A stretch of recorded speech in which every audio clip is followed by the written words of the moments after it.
Grandma Evelyn took this call on April 5th, 1985.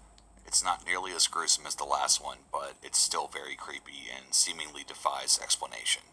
Just reading the transcript got under my skin, and I can only imagine how it made my grandmother feel.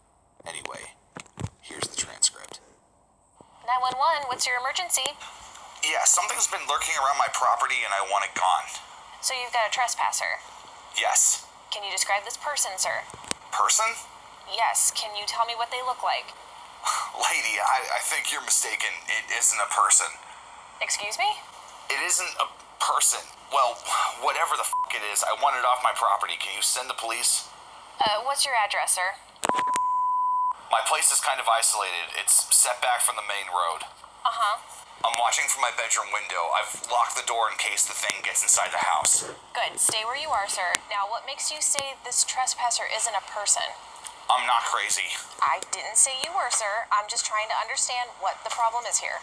I've got a trespasser. It's not complicated. What more do you need to know?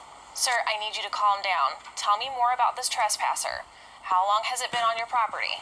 2 hours, maybe? No, 3. Yep, it's been 3 hours. This isn't the first time it's shown up, though. Oh? It came by the other night. My girlfriend and I woke up to this god-awful screech, and then my dog started barking. He's a Great Dane and huge, but he's a gentle giant. He doesn't bark unless something serious is happening. Whatever was out there, it had my dog freaked. I ran downstairs and found my dog. His name is Hulk. He was at the back door, barking his damn head off. His teeth were bared, hackles raised. He looked ready to kill. I've never seen him like that, and to be honest, it scared me. My girlfriend had followed me, and she was freaking out too, but I told her to take Hulk and go back upstairs. Then I grabbed my hunting rifle and stepped outside, yelling at whoever it was to show themselves. What happened next? I heard another screech coming from behind me, like right behind me. I spun around, but all I saw was this dark silhouette disappearing into the woods. It was humanoid, but I knew it couldn't be a person because no person I've ever seen has a neck that long or limbs so out of proportion to its body. It was like over 6 feet tall, but its legs were tiny. It was fucking weird. I didn't know what to do, so I just went back inside. I told my girlfriend it was just some neighborhood kid fucking around since she was already scared, and I didn't want to make it worse. Neither of us could go back to sleep, and Hulk spent the next hour or so pacing and growling. It was insane. Did you call the police that time? No, there was no evidence that anything had happened, and I knew that if I told the police what the thing looked like, they would just blow me off. I see. I tried to forget about it to pretend it hadn't happened. I had convinced myself that the thing wouldn't come back, so I shouldn't waste any more time and energy freaking out over it. But then I kept finding footprints in my backyard, and then that thing killed my neighbor's cat and tried to maul her teenage son when he was walking home from school. And now it's back, and it's hanging around my front yard. The police are on their way, sir. Can you see this thing right now? Can you see it from the window? Yes. What's it doing? It's standing by the fence with its back to me, just staring into the wood, almost like it's keeping an eye out for something. Hulk is with me, and he's growling up a storm. Whatever this motherfucker is, my dog is f***ing scared of it. So am I. It's not moving, sir? No, it's not moving. Okay, that's good. Stay where you're at, sir. The thing has already attacked my neighbor's kid.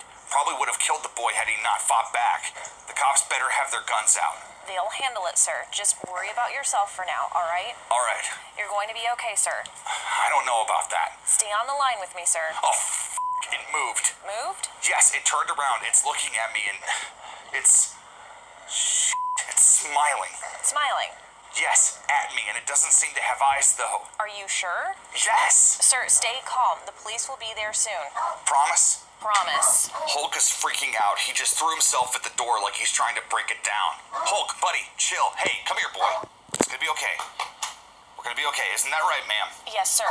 The thing's moved closer to the house. I hope it doesn't try to break in. Just hang in there, sir. The police are nearby. I can hear them. That's good, sir. Thank you, ma'am. The intruder ran into the woods when it saw and heard the police cruiser pull up. The cops gave chase but lost sight of it. The caller gave a statement and the police advised him to leave the area while they conducted an investigation. The young man packed a bag, grabbed his dog, and went straight to his girlfriend's house.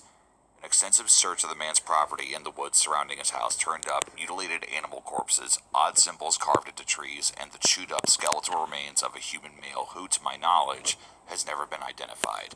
Interviews with the neighbors revealed further strange sightings of an odd humanoid creature, and there were also reports of strange noises, pets going missing, and an inexplicable intense smell described by one woman as a combination of sulfur and mildew.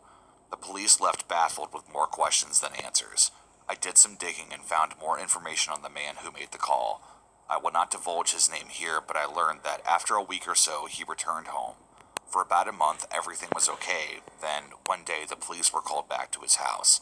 It wasn't he who had made the call this time, though. It was his girlfriend.